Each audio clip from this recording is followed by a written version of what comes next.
Hello friends, पैरुसल GS पे आपका स्वागत है। मित्रों, कैसे हैं आप लोग?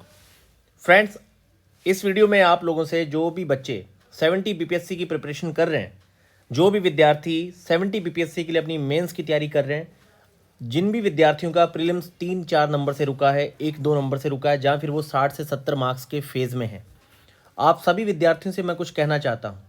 मेरे सिंपल से आप लोगों से सिर्फ 4 सवाल हैं।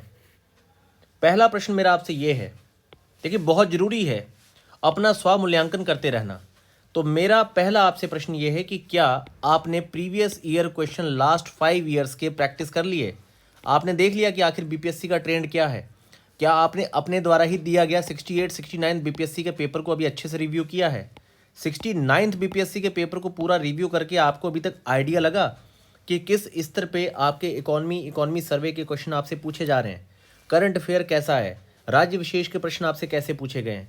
ज्योग्राफी, पॉलिटी या बहुत सारे ऐसे जनरल सब्जेक्ट जहां पर आपको किसी तरह की समस्या तो नहीं हो रही?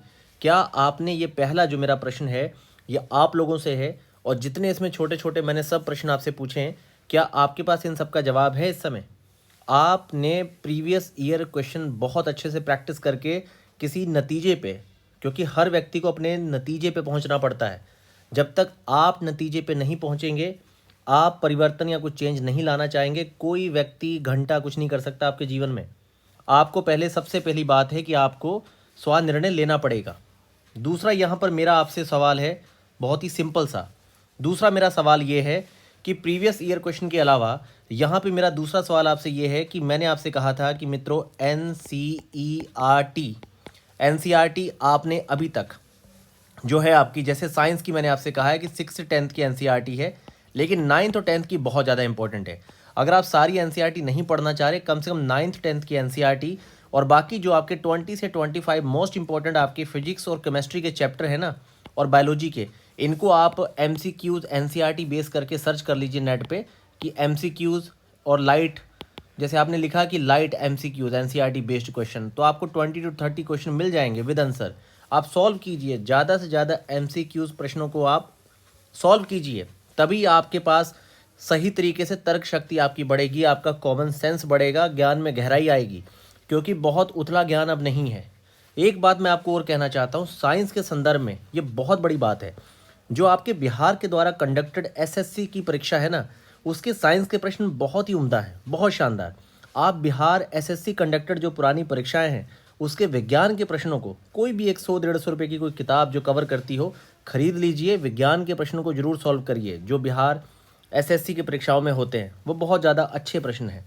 इसके बाद मेरा आप लोगों से तीसरा सवाल है, बहुत ही सिंपल सा, कि बाकी आपने पॉलिटी से लेके सारे सेक्शंस पे एनसीईआरटी के अलावा मैंने आपको तीसरा कहा था कि आप लोग टेक्स्ट बुक को बहुत अच्छे से 2 बार पढ़ दीजिए।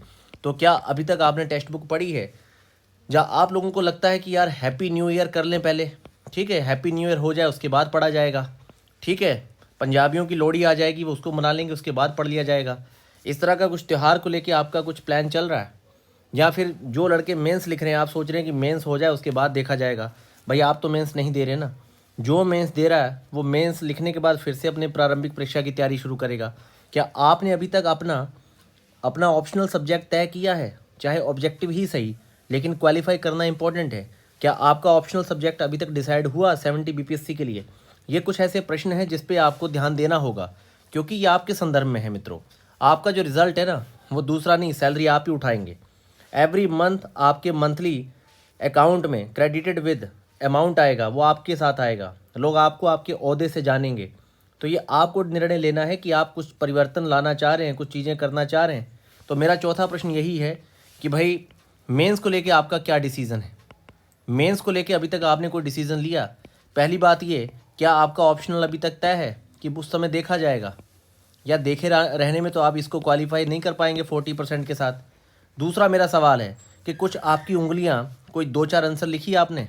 क्या आपने अभी तक बिहार के ही प्रीवियस 5 to 6 परीक्षाओं में जो प्रश्न पूछे गए हैं, आपने क्या बिहार के ट्रेंड को पकड़ा, एक ट्रेंड एनालिसिस किया आपने?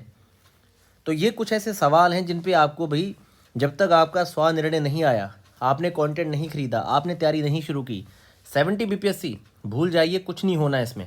क्योंकि देखिए अभी पूरी तरह से कयास है कि सीटें बहुत अच्छी होंगी, लेकिन ये वास्तविकता आपको पता चलेगी जून जुलाई में। लेकिन तब तक आपको क्या करना है, आपको अपना प्री और मेंस दोनों स्ट्रॉन्ग करने हैं, क्योंकि आपको आपके लिए क्या चाहिए, एक सीट चाहिए, तो वो सीट आपको एक मिलेगी। आपको अपना यहाँ पर मित्रों निर्णय लेना ही होगा। कब तक इस सुस्त अवस्था में आप पड़े रहेंगे और नए साल का वेट करेंगे? ये कोई आपके जीवन का पहला नया साल नहीं है, ये हो सकता है किसी के जीवन का 13वां, किसी के चौथा, किसी का 7वां, ये हैप्पी न्यू ईयर हो, जब आप निर्णय लेने वाले हैं कि आपने पढ़ना है, आपने मेंस तैयार करना है, तो ये बंद किया जाए। हैप्पी न्यू ईयर आप अपनी जॉब के साथ, जहाँ अपने डिपार्टमेंट में अपने कलीग के साथ मनाइए। बहुत हुआ ये विद्यार्थी जीवन में। तो अब आपको यहाँ पे निर्णय लेना है। ये जो 4 मेरे सवाल हैं, थोड़ा फिर से इसको रिपीट कर देते हैं। और सिंपली, ये बहुत ही सिंपल से सवाल है मेरे, ये जो मैंने चारों सवाल उठाए ना, ये सिंपल कुल मिला के ये कहना चाहते हैं कि भाई प्रीवियस ईयर क्वेश्चन आप प्री और मेंस के बहुत अच्छे से स्टडी कर लीजिए। ठीक है, आप पहले अपना पिछले 69th बीपीएससी के पेपर को बहुत अच्छे से स्टडी करके एक डीप एनालिसिस करने के बाद आपको इस निर्णय पे पहुंचना चाहिए कि भाई आपका क्या स्टैंडर्ड है, आपने कितनी गलतियां की। इसके बाद मैंने आपसे कहा कि भाई एनसीईआरटी और टेक्स्ट बुक जो है आपकी, ये आप बहुत अच्छे से पढ़िए। जब आप इन्हें बहुत अच्छे से पढ़ेंगे तभी आपकी जो सोच है, सोच में गहराई आएगी, और गहराई के साथ जो आपकी उम्दा सोच है वो अच्छे विकल्प सुझाने में आपकी मदद करेगी। तो आपको ये कुछ निर्णय हैं जो आपको अभी लेने होंगे। और इसके साथ ही मित्रों से आपके 70 बीपीएससी के लिए मेंस की जो परीक्षा का पूरा बैच है वो आपका जनवरी फर्स्ट वीक में 1 जनवरी को डिटेल्ड शेड्यूल के साथ लॉन्च कर दिया जाएगा। और इसके अलावा आपका जो पहला टेस्ट है वो 17 जनवरी को रखा गया है, ताकि अभी यहाँ पर बच्चे फ्री हो जाएं मेंस से। और आपका पहला जो आपका 2 जनवरी को प्रीलिम्स का पहला कॉम्प्रिहेंसिव टेस्ट है, इसके एडमिशन ओपन हो चुके हैं। 1500 फ़ी है आपकी प्रारंभिक परीक्षा की। मेंस के लिए अब इस निर्णय पे मैं पहुंचा हूं कि भाई मेंस में आपके लिए 16 टेस्ट और 24 टेस्ट, इस तरह की 2 टेस्ट सीरीज रन की जाएंगी। जिसको 16 टेस्ट लेने हैं वो 16 ज्वाइन कर सकता है, जिसको 24 लेने हैं वो 24 ज्वाइन कर सकता है। इसका पूरा डिटेल शेड्यूल आपको 1 से 2 जनवरी के बीच में प्रोवाइड किया जाएगा और एडमिशन इसके ओपन किए जाएंगे। प्रारंभिक परीक्षा 14 दिसंबर से एडमिशन ओपन है, इसकी 1500 फ़ी है। इसमें आपके 30 आपके फुल लेंथ के टेस्ट हैं with proper explanation, Hindi English both separate PDF, और आपके 1 साल के करंट अफेयर जो है हिंदी इंग्लिश में आपको पूरे नोट्स प्रोवाइड किए जाएंगे बहुत ही कॉम्प्रिहेंसिव वे में। तो मित्रों पूरे 9 महीने का पूरा प्लान है, आइए इसमें काम किया जाए। डिस्क्रिप्शन में इसका लिंक है, आप इसे ज्वाइन कर सकते हैं लिंक के थ्रू। और आप इन 4 सवालों पे थोड़ा गहराई से सोचिए और अपनी एक सोच बनाइए, अपना एक निर्णय पे जाइए और लग जाइए इस पे, क्योंकि आपके पास समय बहुत ज़्यादा कम है।